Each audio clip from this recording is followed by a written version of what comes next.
This is going to sound crazy, but we figured out the best times to go to bed, wake up, have sex, eat a cheeseburger, ask your boss for a raise, write a book. Once you kind of see these hormonal patterns, they're super duper consistent. It's just teaching the person, hey, guess what? Your hormones are elevated here. So now would be the perfect time for you to go for a run, and you won't get fatigued and you won't feel bad about it. And you'll have a lot of self-esteem when you're done. So chronotypes unlock when you should do things.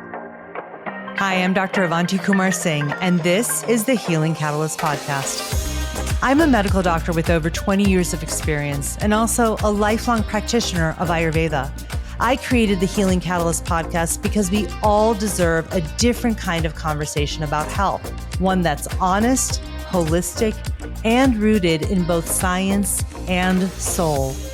On this show, I'm joined by the world's leading experts to give you science-backed tools that you can start using today and actually stick with to build real health and longevity.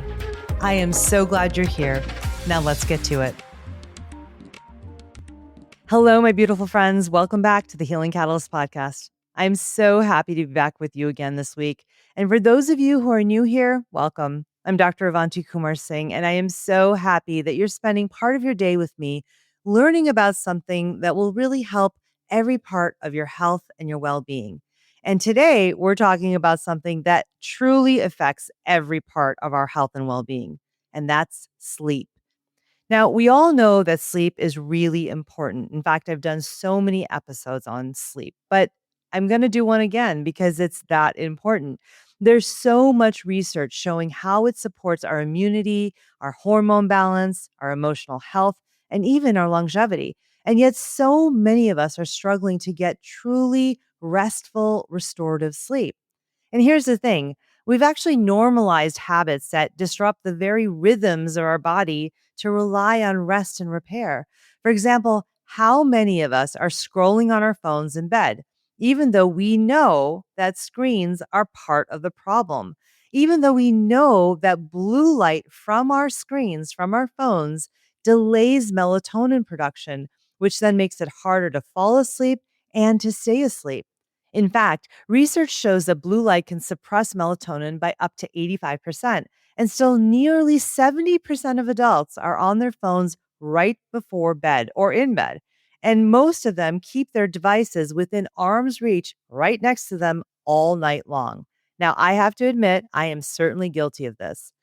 And so, whether it's trouble getting to sleep because our minds are activated from screens or worry, or waking up in the middle of the night at 3 a.m., wired and restless, or just feeling tired no matter how long we sleep, it's clear that the way we're sleeping or not sleeping just is not working.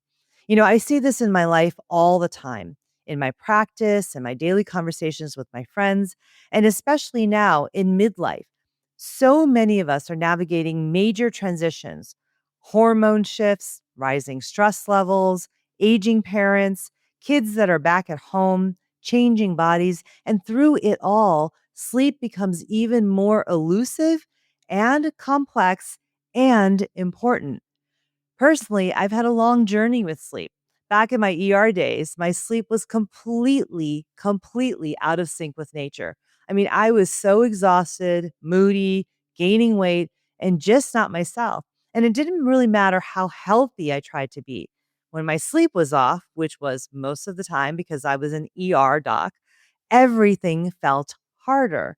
And I really learned something very important during that time.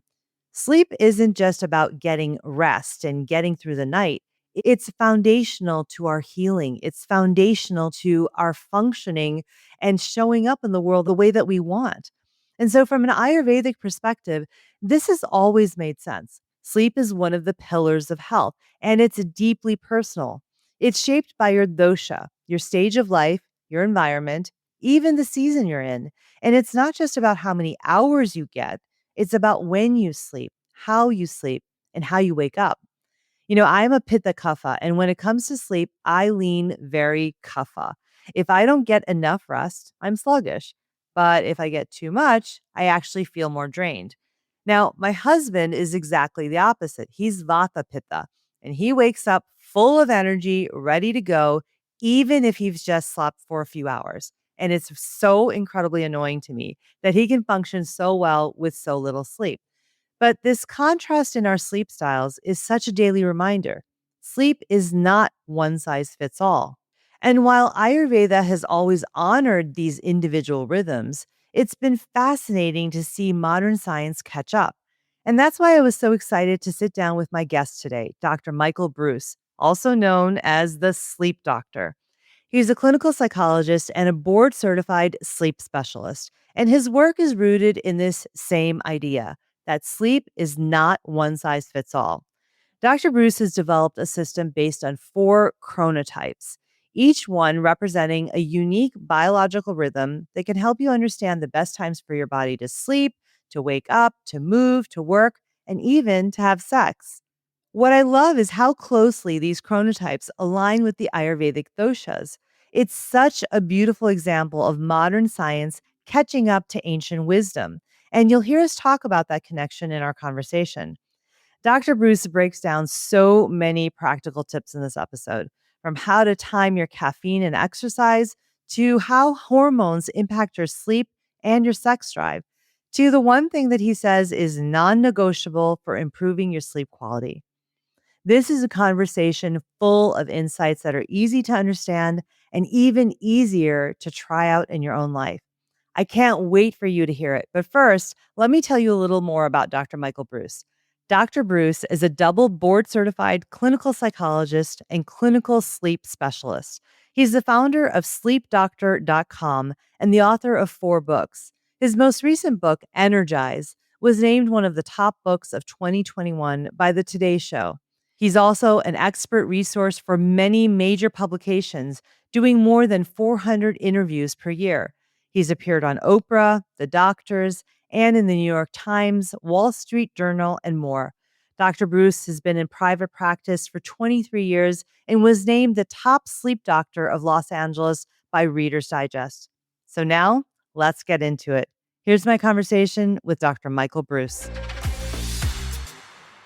Hello, Michael. I am so happy to see you. Hey, thanks for having me. I'm excited to be here. Oh, I'm so excited to talk to you about sleep. You are a sleep expert, and I know that there are so many people that are really struggling with their sleep. And so let's dive in. So, Yeah. you have done a lot of work, a lot of writing, a lot of Yeah. work on this idea of chronotypes and the idea that everybody sleeps differently based on their chronotype. Okay. So we'll get to what that is and, so you Yep. can describe that. But let's start with what exactly is a chronotype and Yep. how did you figure this out? So it all happened based on a patient. Mhm. So I had a patient come in and I'll be honest with you, I failed. I mean, I failed.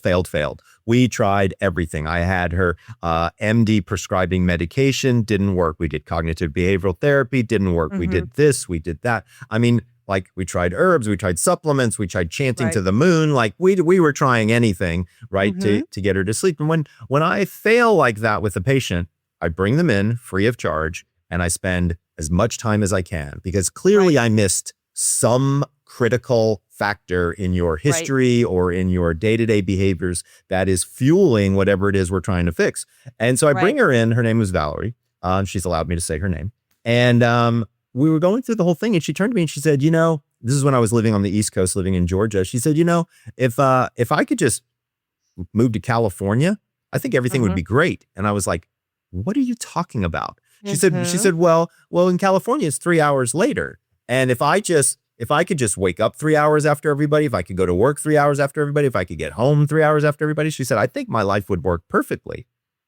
And I said, say that again. And we started going into it. And what she was describing was she was a super duper night owl. That's what a chronotype is. A chronotype is a genetic predisposition. I can actually look in your 23andMe data or your Ancestry.com data, and I can show you exactly where. It turns out it's on the PER3 haplotype, which is kind of interesting. There's about 60 different ones, but that's kind of a biggie. And what we see is when the building blocks flip one way, you wake up really early. When they flip another way, you go to bed really late. And here's the thing is many people don't realize it, but this is genetic. You don't get a chance to change this. However, you do have a tendency to go through almost all of the types throughout your lifetime. So let's break it down for half a second. So first of all, early bird, I changed the names. So they're Mhm. no longer birds. I'm a mammal, right? I wanted to have a mammal to be able to identify with. So early birds become lions, okay? Mhm. And I mean, who wouldn't want to be the king or queen of the jungle, Right. right? I mean, let's go, right? So Mhm. lions are my early morning optimists. They get up somewhere between 5:30 and 6 on their own. They love the morning time. These are also Mhm. people who are very regimented lifestyles. So they go from like step 1 to step 2 to step 3. They usually make a list almost every day. Uh-huh. You know, you have one of these people in your life if you get an email from somebody at 5:30 in the morning. That's a Mhm. lion, guaranteed, right? Right. And so understanding who that person is and when to deal with them on certain things becomes a kind of unlock for it all. Sure. The second one, I call them bears. Now, here's what's interesting. 55% of people fall Right. in the middle. So it's much Okay. more common to wake up at 7 and go to bed at 10, right? Right. That 9 to 5 work schedule works Sure. perfect for a bear for roughly 50% of people. Then you've got Mhm. night owls, which I call Mhm. wolves, right? So Mhm. wolves, I've been a night owl almost my entire life until I hit about 55 and then things got weird. I'll explain. But Mhm. I've been a night owl forever. Sure. And night owls, these are my creatives. These are my artists, my actors, my authors. These are my out of the box thinkers, true loyal friends, great people, but they don't show up at the party until 11 o'clock. They'll stay until 2 Right. o'clock in the morning and they'll help you clean up, but they're not showing up at 9 o'clock for a party. That's just not in Right. their Right. DNA. Now, to be Right. clear, I haven't told anybody listening anything that they don't already know. We've all known Mhm. about early birds, night owls, and Sure. people in the middle. I just gave them different names. Right. The patient I was telling you about actually had a different chronotype. We actually looked at her genetics and it didn't fall into any one of those 3 categories. And I was like, what is going on? So she had an irregular chronotype. So we call them dolphins. Now, people always Mhm. ask, Michael, why dolphins? Like I get lions, they're early morning hunters, wolves. We all know those are nocturnal creatures, but why dolphins? So it turns out Right. dolphins sleep unihemispherically. So half of their brain is asleep when the other half is awake looking for predators. I felt like it kind of represented my insomniacs because that's who this group is. This is a 10% of the population.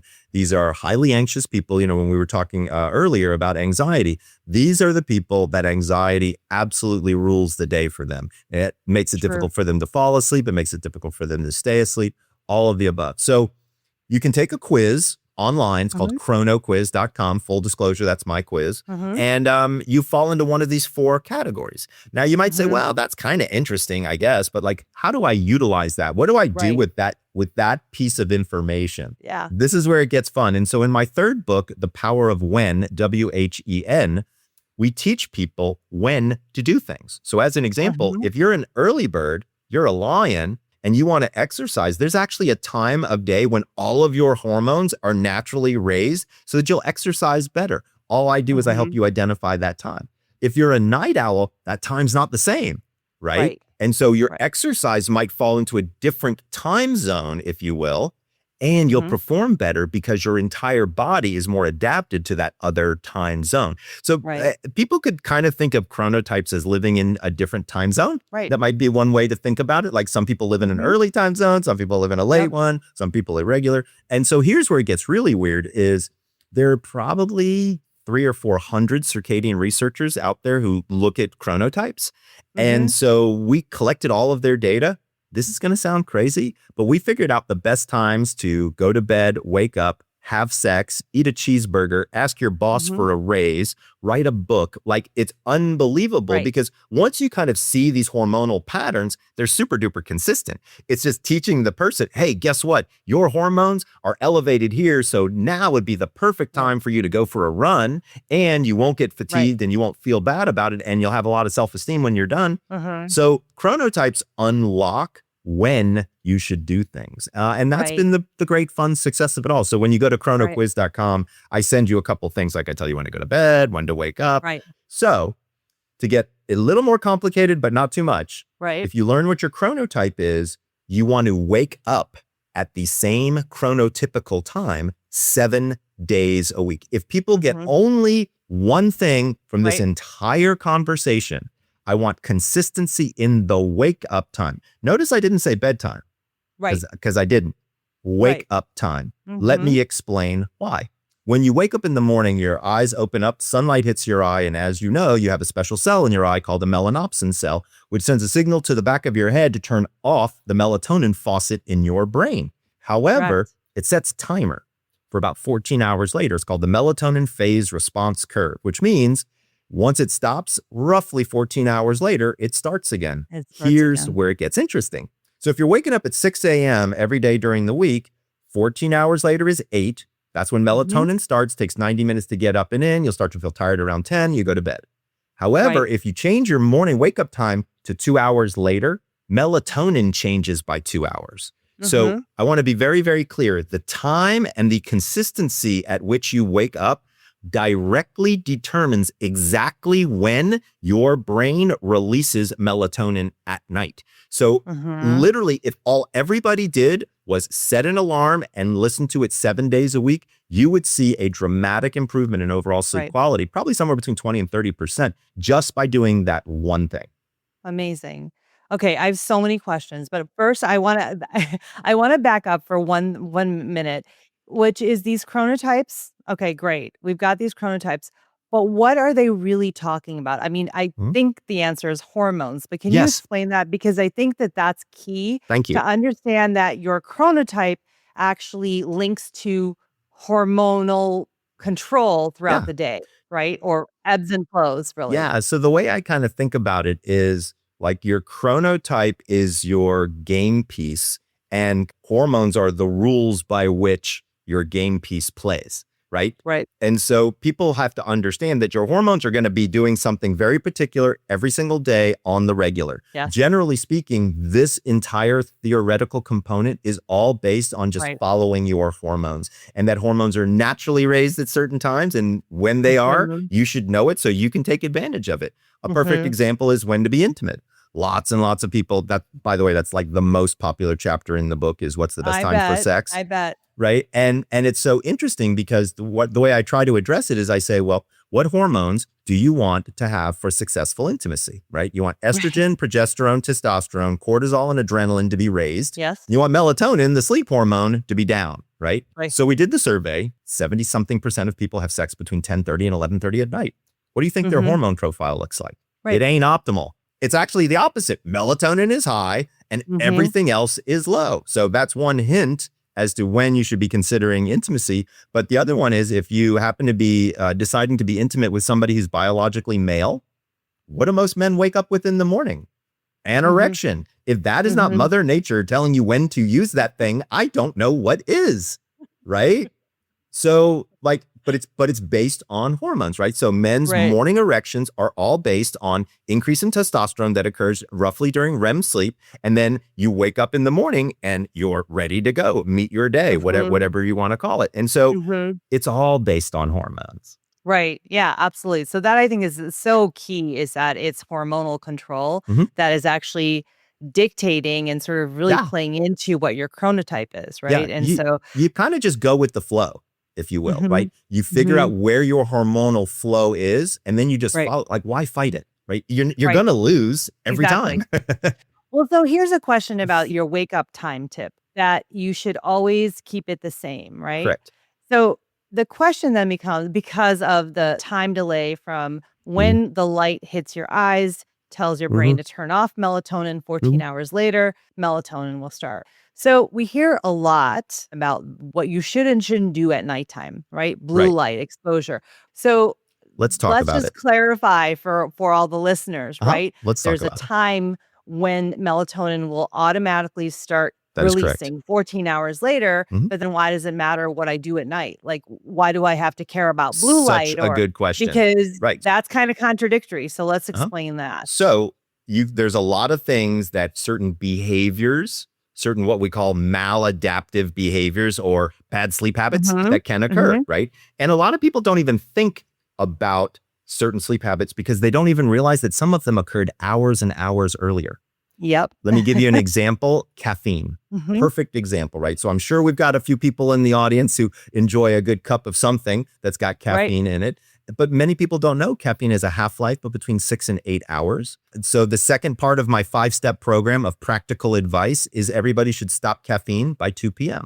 So why do we say to do this? It makes sense because we want to get it out of the system, right? It takes 8 hours. But here's the problem. It only takes 50% out in 8 hours. So a lot of people don't do the math, right? People will say, well, that means I can have as much coffee as I want up until 2 o'clock. Exactly. No, it does not. Right. Okay. Right. So let's make the math simple. Let's say every cup of coffee has 100 milligrams of caffeine, which is roughly correct. So if you had 1 cup at 9 o'clock, 1 cup at 11 o'clock, and it's getting towards 2, and you say, oh, I'm going to slam 2 or 3 cups of coffee at 2 o'clock in the afternoon. Here's what happens is, remember, it all is based on ingestion. And so it also has to do with amount, not just time. So you've got 400 milligrams on board. The last 200 showed up at 2 o'clock.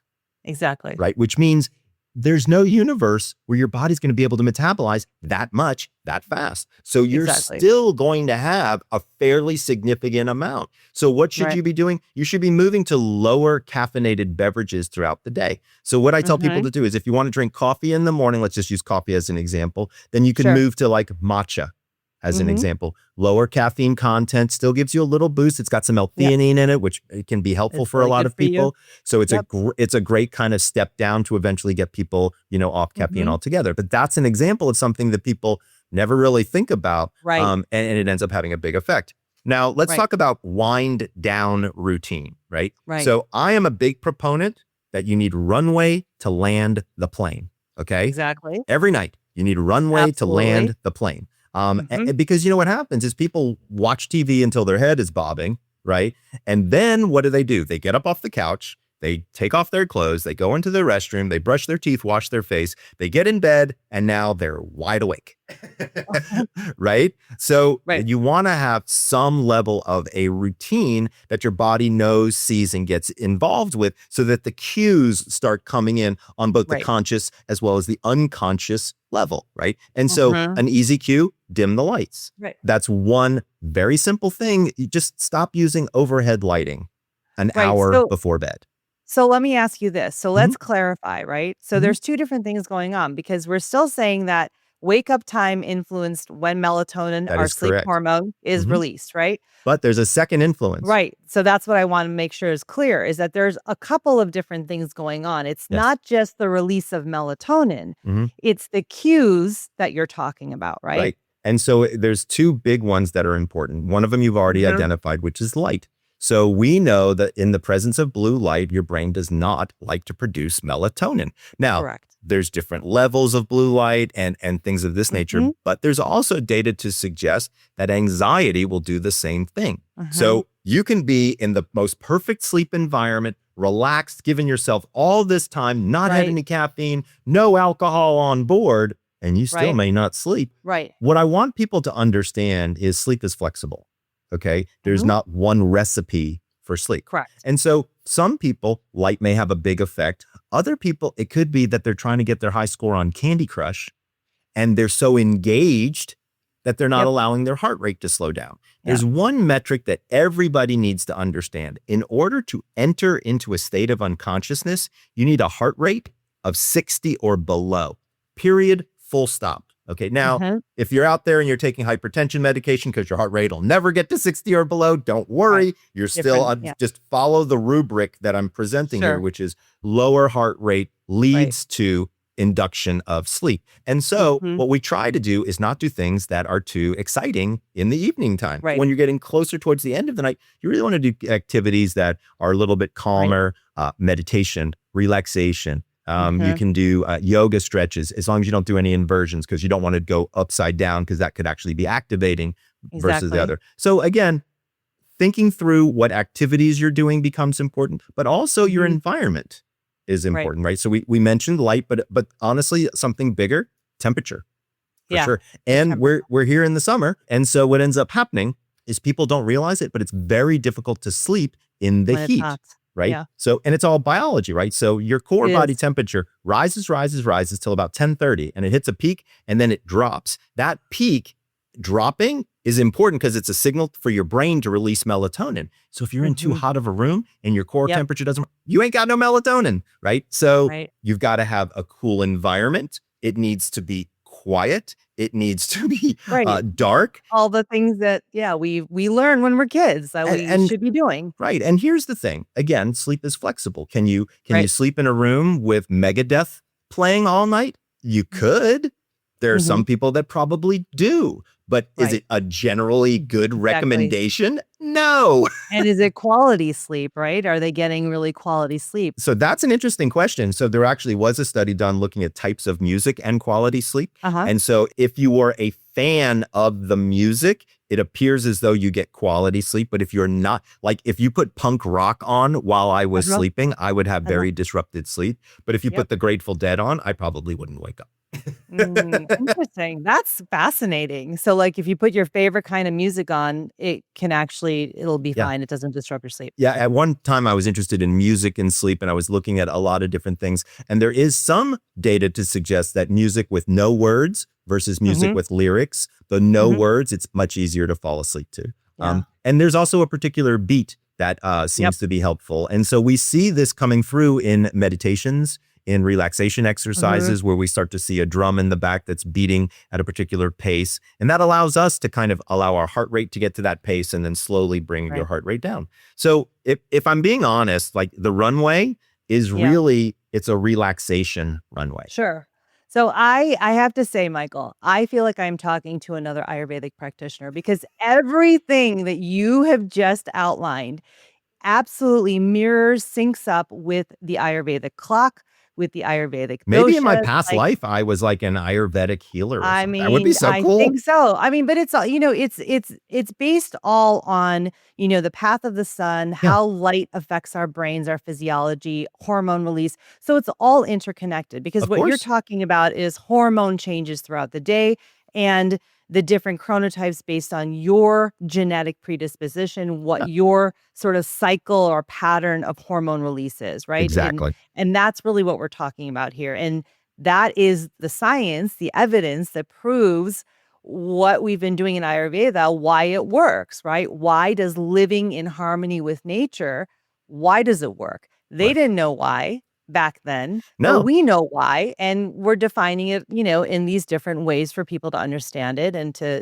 for circadian medicine docs to, do the research, et cetera. So it's really fascinating. I love talking to you. And actually, I'll tell the listeners that I met you at the Milken conference, the global conference in May, and I listened to your talk. And the whole time, all these like ahas were going off because you were speaking to exactly this. And I was like, I need to talk to Dr. Breus because this aligns so much with the things that I talk about with my patients and with students and on this podcast. So thank you, because I think it's really validating of this ancient wisdom because you're also explaining why it works, right? And most people want to understand why. Yeah, I like when I can find the biology and bring it in with the Ayurvedics and getting people to start to see. It starts to make sense. And I mean, here's the thing, like the folks that invented Ayurvedics and Ayurveda, like really smart, like thousands and thousands and thousands of years, right? Like this wasn't overnight. A couple of people said, hey,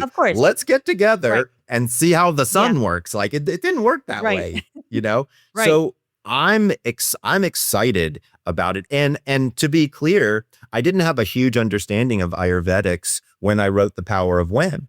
But since then, I can't count the number of people who come up to me and they're like, Michael, I got news for you. Like you're onto something here because these chronotypes match up with some really interesting aspects of Ayurvedics. And you should think about this and talk about it. And so it's been a great learning experience for me because I'm from Sandy Springs, Georgia. Okay. Yeah. Like I had almost no exposure to anything, even remotely like that. So for me, it's been a great awakening, I guess, in certain ways. It's great. And an opportunity to learn. Well, yeah. And, and I was obviously reading a lot about your work and reading your work before we had this conversation. And so just for all my listeners who are very deeply into Ayurveda and have been listening to this podcast for a while, what I saw was that lions, those early risers, are very much the pitta dosha. right? They are Absolutely. that fire, water, that is their dosha, right? Mhm. And then the bears are very much kapha, which is that earth and water, Oh, okay. I see because that. they sort of follow the sun more naturally. Yeah, exactly. Um, they usually don't have any problems sleeping either, which I think is one Yeah. of the things you said. Mhm, Kaphas are like really good sleepers. mhm. And then the wolves, they are vata for sure, Yes. absolutely, full stop, up Yeah. all night, It's creative. literally almost a description of it. It When is. somebody showed me a description of that, I was Oh like, my gosh. "Who wrote It's this? Because it looks exactly. like my stuff." It's to a T. And then the last one, which is dolphins, is actually sort of a vata pitta picture. It's sort of a mix. Right. It's almost like a hybrid. Exactly. It's sort And of that mix. I also think, by the way, that there can be dolphins by circumstance, right?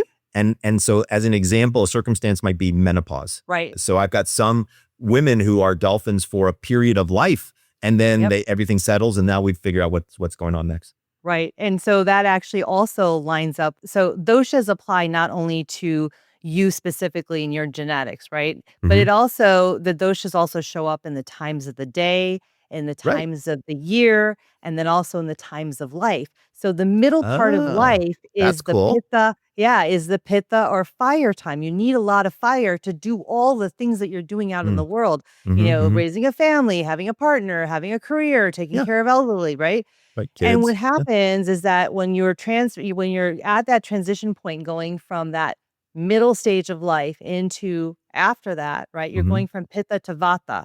Basically, if you've That's where the accumulated, yeah, you're right there in the middle. So that's that dolphin time. so You're that's transitioning. perfect.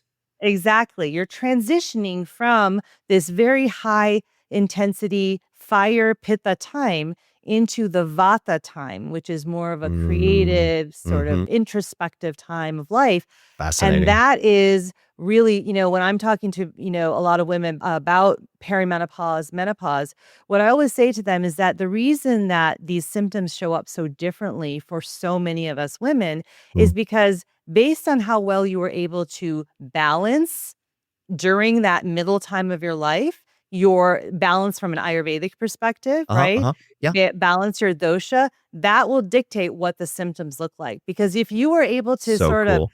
balance that fire and you also had maybe not as much fire in your dosha, your symptoms are going to look different when you get to menopause, perimenopause, and menopause Oh, because you don't have so fascinating. much heat accumulated. So it's just so interesting that everything that you've been talking about just, mirrors and is the proof. Honestly, I really appreciate that because we need the science that shows why these things work because we live in a modern world. People want to understand, well, like, why does it work? Like, you can tell me to do these XYZ practices, but show me the proof. Like, Right, I understand that. I'm a scientist. I'm an right, like, I went to medical school. Like, this right. is the world I live in. So I'm bringing those two together. So anyway, thank you for saying that. But one thing I wanted to ask then is Mhm, what would you say to somebody who thinks that maybe they're lazy because they mhm. can't wake up early, right? Right, so that's a wolf, Right. and so that would be Vata, right? Mhm. Exactly. Right, and so that would be very characteristic of how people would view that person, right? But that Right. person's not lazy. What that Right. person is they're time delayed. Right? Yeah. So as an example, I've been a wolf almost my entire life until I hit about 54, Mhm. 55, and then I started to change. But I mean, people called me lazy my entire life, my Mm. entire career. I could never take a 7 a.m. or even an 8 a.m. class. If I did, Mhm. I was for sure I was asleep. Right. I was miserable in it. I certainly wasn't performing at those levels.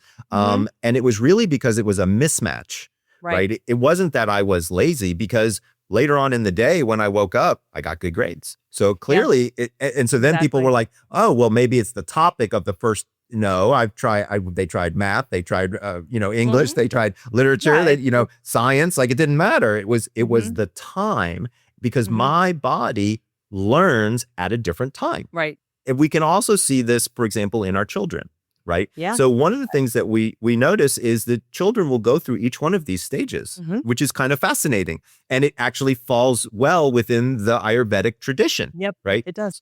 So when we look at babies in my world, babies are lions, right? They go to bed really early, they wake up really early, Then once you get into like the toddler kind of middle schooler range, they're bears, right? They like to go to bed around 7:30, they like to wake up around 7:30, and then adolescent hits. What do they want to do? Stay up late and sleep late, like a wolf, right? And so then seems like your chronotype kind of sets at about 20, 25, then it's there for about 30, 40 years. And then it actually starts to go backwards. So I don't know if your parents are still alive. My parents are. And when I call them up and say, hey, you want to have dinner? They say, great, we'll meet you, at the restaurant at 4:30. I'm like, 4:30? What's wrong with you? Right? Yeah. But it's because their circadian rhythms are actually going earlier and earlier because they're going to be in bed by 8:30, 9 o'clock. So 4:30 kind of makes a little bit of sense to them. Right. So this is adaptable. I mean, the chronotype is, it is a genetic predisposition, but it also changes in addition, right? Exactly. Okay. I call that part chrono longevity because it seems to come across the lifespan. And one of the things, I don't have any data on this, but my theory is that if the closer you follow your chronotype, I would argue the greater your health span. Absolutely. I would 100% agree with you. I know I've read enough studies to know that there is data that aligns with that, but also just clinically and just from my experience. So let me ask you this. If you had to say, to the listeners, like these are 3 everyday habits that are sabotaging your sleep. Oh, I got better than that. I got a 5-step plan, which is super easy for everybody to remember. And each part of the plan has got one thing that you have to do. And the good news is none of it will cost you $1. Okay. Love it. So you already learned the first one. So step number 1 is to wake up at one time. So you pick your time. I'd prefer it based on your chronotype. Step number 1 is 1 wake up time. Step number 2, you've also already heard, stop caffeine by 2 p.m. Right? Now, I'm going to give you also another hint is you should hydrate before you caffeinate every morning. So if you are a listener and the first liquid that crosses your lips has got a little bit of caffeine in it, that is probably not what we would advise. We would advise for you to hydrate before you caffeinate. Many people don't know sleep in and of itself is a dehydrative event. People lose almost a full liter of water just from the humidity in your breath every night. So when you drink caffeine, which is of course a diuretic, I mean, don't get me wrong, it's got some liquid in there, but if it starts to make you pee, I mean, you're going to be a raisin by 11 o'clock, like you're going to have no water left in your body. So I tell people wait and hydrate before you caffeinate. Wait 90 minutes for your first cup of coffee. So that's the front end, and then stop at 2 o'clock as the back end. So that's step number 2. Step number 3 is on something we haven't talked about yet, alcohol. So we got to address it. We got to address it. Alcohol is the number 1 sleep aid in the world. More people drink themselves to sleep every single night than any other single substance. And I'm here to tell you, it is about the worst thing you could possibly do. Okay. Now, I'm not against alcohol drinking. I'm not a teetotaler. I'm not somebody who says no alcohol, period. However, everybody out there needs to understand that alcohol, while it makes you feel sleepy, it basically destroys stage 3 and 4 sleep. Now, just for folks to understand, stage 3 and 4 sleep is your physical restoration, okay? This is your wake up and feel great sleep. It's kind of like bringing your car into the body shop and getting the dents and the scratches pulled out. And this happens every night. And when you drink alcohol, there's no body work, okay? There's no repainting, right? You're just unconscious. You've actually been anesthetized, if you want to know the truth of the matter. That's really what an alcohol has done. It hasn't put you into a state of sleep. It's put you into basically a state of anesthesia, right? And we know that's not sleep, right? Exactly. We know that it's not restorative. It's not where we want people to be. So if you want to drink, you want to limit your drinks to 2 drinks, and you want to stop drinking 3 hours before bed. Let me give you the math. So it takes the average human approximately 1 hour to digest 1 alcoholic beverage. So let's say it's 6:30, 7 o'clock, you're sitting down for dinner, glass of wine. Nothing wrong with a glass of wine. Have your glass of wine, right? Finish your glass of wine. Now have a glass of water. We want to balance the alcohol with hydration because, again, once you break the seal and start urinating, you're going to be peeing all night long. Then you get your second glass of wine. Maybe you don't even drink the whole thing, maybe 3/4. Have a glass of water, and now you stop. And it should be approximately 3 hours before bed. So if you stop by, let's say 7:30, by 10:30, you're good to go. You've been able to enjoy a glass of wine and a half or so with your meal. and it's not having a massive effect on your sleep. Now, I want to be clear. If you don't drink, it's better. Okay. Like, let's just call it what it is. Thank you for saying that. I appreciate that because I think it's important. We have to tell people the truth about how this is affecting them. Absolutely. Right. So no drinking equals better sleep, period, full stop. But if you're one of these people who has had a long history of having a glass of wine or a cocktail, and that's part of your routine, and that's something that you enjoy, I'm not here to take that away from you, but I am letting you know there's an appropriate time and place to do that so that you don't mess up what I'm trying to fix, which is your sleep. Your sleep. Yep. So step number 3 is to stop drinking 3 hours before bed. Step number 4 is another easy one, and it's one of my favorites. It's about exercise. So the single best way to improve sleep quality is daily exercise. Good news, you don't have to run a marathon.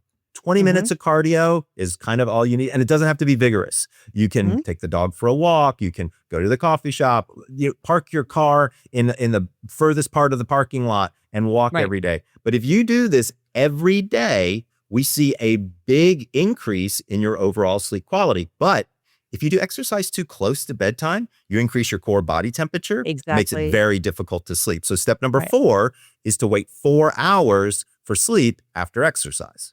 So you notice how 1 bedtime, 2, stop at 2, 3 hours before bed, 4 hours before bed exercise. Okay. So now we're on the last step, and it's all about the morning routine. So a lot of people don't think about it, but your morning will absolutely dictate a lot of what goes on in your daytime. For sure. So I have 3 things that I ask people to do every morning. I call them the 3 15s. So the first one, you're going to love this one. I ask people to sit on the edge of their bed, put their feet down. I just want 15 deep breaths. That's all I want. I just want to wake up the system, bring you present, right? Get your head in the place where you need to be. Number 2, you should have a bottle next to you with 15 ounces of water. We're going to hydrate you whether you like it or not. Do me a favor, sip, don't gulp. A lot of people, so I learned this it's very interesting. A lot of people don't realize this, but when you and you just hammer down a bunch of water, you basically just pee it out. You get very little absorption. You really have to pace it, right? I tell people, think about like if you were a sponge. Like, when you go out in the morning in the kitchen and there's that sponge and it's kind of shrunk down, it's in this little rectangle and it's hard as a rock. When you open up the faucet all the way, like gulping water, the water hits it and splashes right off. But if you just open it up a little and you drops it, it starts to absorb and now you have a useful tool, and we're the sponge. So sip, don't gulp. So that's the second one. The third part is I want you to go outside and get 15 minutes of sunshine, right? Love it. Why sunshine? Well, because number 1, it's a vitamin D creator and it helps stop the melatonin in your head. Right? Resets your circadian rhythm. Exactly. Yeah. And it's actually kind of a nice routine to do. I will tell you, I've added one more feature to it, which is kind of a little extra bonus for people, which is when I go outside with my water, and I actually do my deep breathing outside with my water in the sun. But if I'm honest with you, I like to take off my shoes and put my feet on the earth. It's called grounding or earthing. There's not a tremendous amount of data on it, but it feels really good. So I can't knock it because I'm pretty sure it isn't going to hurt you. And it's nice to just have that kind of connection with nature or with the earth, you're getting the sun and then you kind of with your feet on the earth. I know I'm sounding all California woo-woo right now. No, it's amazing. But you know what I'm talking about here. It's like, absolutely. It's like becoming part of the universe every morning by having some sun and having some earth, and you're kind of in between. It's kind of cool. Again, Michael, I told you, I feel like I'm talking to an Ayurvedic practitioner. Like, this is the stuff we talk about, like integrative doctors. This is what we're doing. We're talking about these things. Okay, let me move. I want to make sure that we talk about sex and sleep. Yep. So here's some interesting data that came across that, because we actually did a study with chronotypes and sex.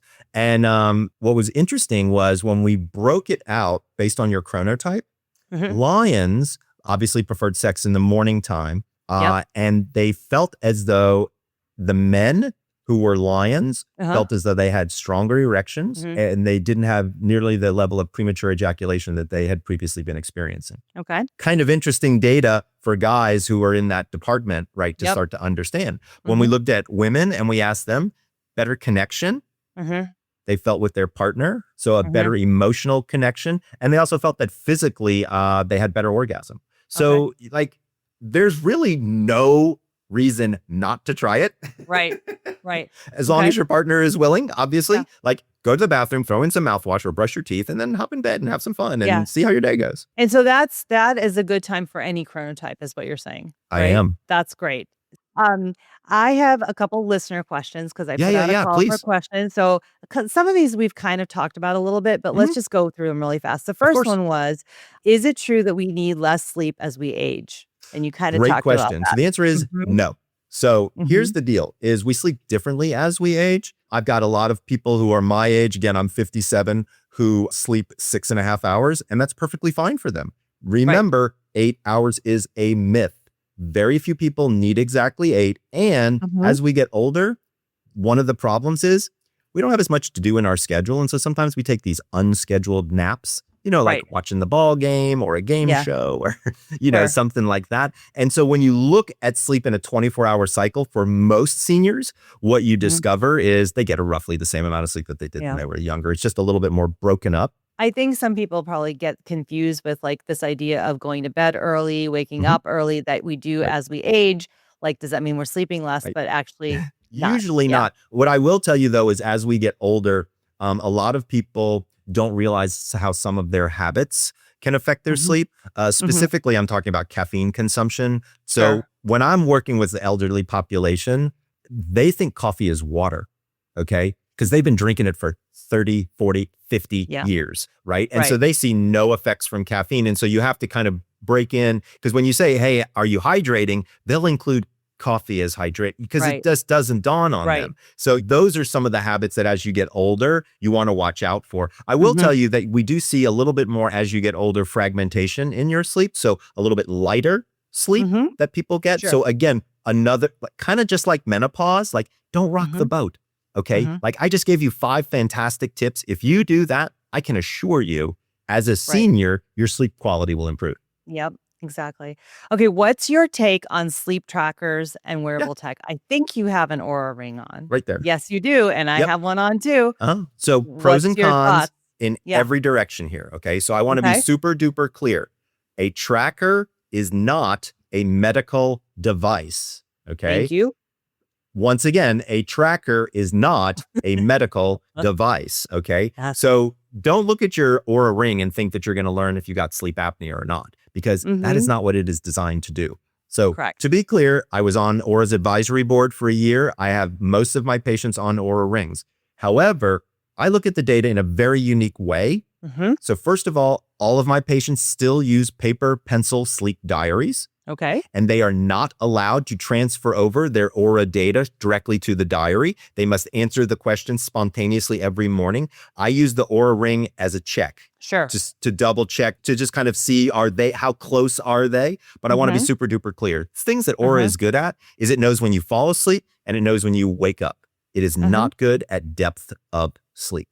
By the way, nobody is. Okay. Exactly. And there's a reason for that, because the way we measure sleep is through EEG, and you ain't going to get enough proxy data using temperature and blood pressure from a ring to be able to get you there. Now, there's some cool products on the market that are coming soon. I have a buddy who's got an earbud that measures EEG all night. While you wear it all night, it's comfortable. You can punch in music, meditations, whatever, and he's measuring your sleep. That kind of thing is pretty interesting. And I think we start to see some cool kind of fun stuff happen with those types of new technology. But in general, trackers are not super duper accurate. Don't look at the depth of sleep. Also, please do me a favor. Don't let a tracker hijack your day. Okay? Exactly. I cannot count the number of people who say, I slept great and my Oura said I got a 45. I'm so depressed, Michael. I got this ring because I needed to understand what it is, because so many people were asking me about it, right? And I think it's this balance between using it as information, but then also, you can't just like give away your power to that Oura ring. Right. And like, how do you feel in the morning? Like, let's check in. Like, just because the Oura ring says I slept well, but I feel like crap. Right. There's something going on here. So on the Exactly. bottom of my sleep diary, I ask you, scale of 1 to 5. How do you feel? Yeah. That's the most important metric there is. You are your best doctor. I want to be super duper clear about Absolutely. that. You know your body better than any human on earth. You know what works, what doesn't, all of that stuff. So you will know when you got a good night's sleep. Don't worry about a number. What I tell my Yeah. patients to do is only check your data once a week. Only Yep. look at trends. Mm-hmm. Right? Yeah. One more question. Sure. Can naps, this is another listener question. It came up a couple times. Can naps make up for lost sleep? Like naps during the day or Mhm. even like sleeping longer on the weekends? Is there a way to like fill up your sleep bank? So I wish there was, Right. but it doesn't really work that way. I wish that it did, but it doesn't. So one of the things that's important to understand is napping is good from a supplemental standpoint, only from the standpoint of if you only got 4 hours of sleep last night, take a nap, right? Mm-hmm. Take a 25-minute nap or take a Mm-hmm. 90-minute nap. Do Mm-hmm. not take a 45-minute nap. You hit deep sleep. You feel like crap when you wake up and it Exactly. is not worth it. Sure. So take a 25-minute nap if you need to. Uh-huh. If like, let's say you only got 4 hours last night, you can do a full sleep cycle, which is Mm-hmm. 90 minutes, but get up, right? Yeah. Because what you're doing is you're reducing sleep drive. And when you reduce sleep drive, it's harder for you to fall asleep at night. And now you got two Exactly. problems on your hands. Right. So generally speaking, insomniacs should never, ever nap. Never, Okay. right? But Mhm. other folks, if you're watching golf, Yeah. it's kind of my favorite time of nap. Love it. And you had also talked about a little bit about sleep apnea and like a home sleep test. Yeah. Can you tell me about that? Because that's really interesting to me. So here's the good news is pre-COVID, it took Hmm. forever to get one of these done. You had to go to a lab. We had to glue 27 electrodes on you. We had respiratory belts. Like you didn't get a good night's sleep. Let's be fair. Right. Since Hmm. COVID, nobody wants to sleep in a lab anymore. All the technology advanced very rapidly. And now we Sure. have what are called HSTs or home sleep tests. Now, Okay. here's what's cool about them. You never actually have to leave your house. So it used Right. to be you'd have to go to the doctor's office. They'd have to Mhm. order one. Then you'd go to the lab. It might take weeks to get in. Yep. None of that happens now. You go on a Mhm. Zoom call with a doctor, they talk with you, they assess you, they push a button, a home sleep study comes to your house 24 hours later, you wear it on your wrist. Now, I want to be clear, it's not measuring sleep stages, it's measuring apnea, which is very easy to measure, right? When you, Mhm. from a ring or from a wristband, because you're just looking at things like oxygen, respiration, Right. breath pause, things like that. You're not Mhm. looking at depth of EEG. And Sure. then guess what? The next morning, the data jumps to the cloud. Literally 24 hours later, you're talking with a physician and they're giving you your results and they're teaching you about the different treatment modalities. So Uh-huh. the time has squunched from Right. 7 weeks to 7 days or less. Mhm. And Mhm. the treatments are getting better. That's So amazing. my thought is at $200, because that's what it costs, out of your pocket, 200 or covered by insurance, it's Sure. probably worth it to just get screened for sleep apnea. Mhm. And so that's kind of the big thing that I've been talking with a lot of people about is you may not even know that you've got sleep apnea, but if you Right. do and it's on board, you really don't want to leave it unattended because there's Right. just all kinds of bad stuff that kind of couples up Right. with it. And I think the point there is that so many people, their sleep is disrupted and, difficult because of sleep apnea, right? And Yeah, and I think that's sort of the point is that you don't even know you have sleep apnea and that's what's causing your sleep issues, right? exactly. So, yeah. Exactly. Okay, that's fascinating. Last thing, Mhm. really quick question. If there is one thing that you want listeners to go away with, because this is called the Healing Catalyst podcast, Yes. and it's really about helping people make impactful changes to their life. What is the one thing that you really want our listeners to really come away with? Something that they could do starting today Mhm. to really impact their sleep. Wake up at the same time 7 days a week. I swear to you, I swear, swear, it will work. And it doesn't cost a dime. And if you really want it to work well, do it based on your chronotype. Love it. Michael, thank you so much for Thanks doing for this having with me. This was super me. fun. And it was so much fun. You're a wealth of knowledge, and I really appreciate you. Thank you. Yeah. If people want to learn more, swing on over to thesleepdoctor.com/Dr. Mike.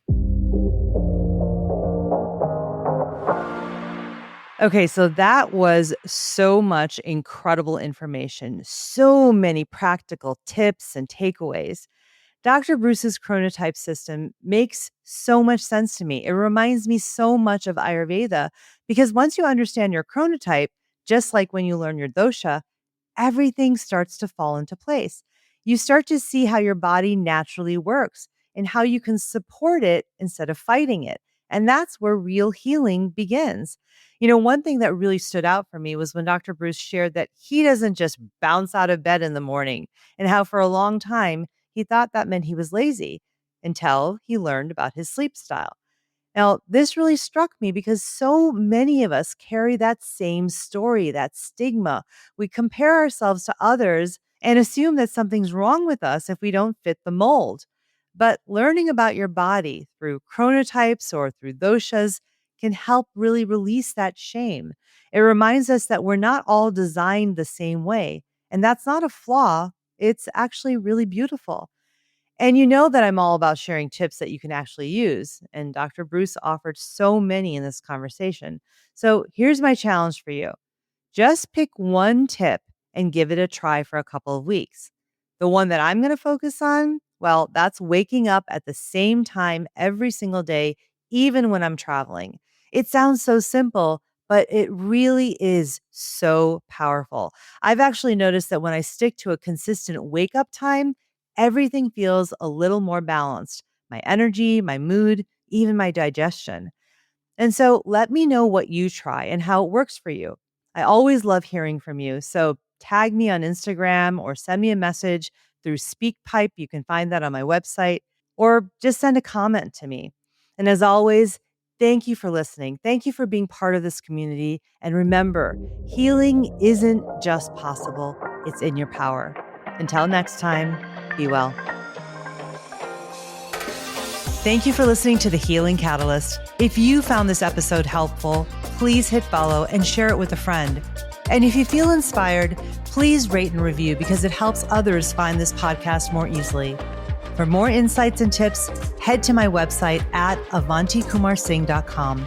And to connect with me directly, find me on Instagram at Avanti Kumar-Singh. I loved sharing this episode with you. My hope is that you heard something today that sparks a catalyst in your healing journey and helps you build lasting health. Be well, and I'll see you next time. This is a Dante 32 production.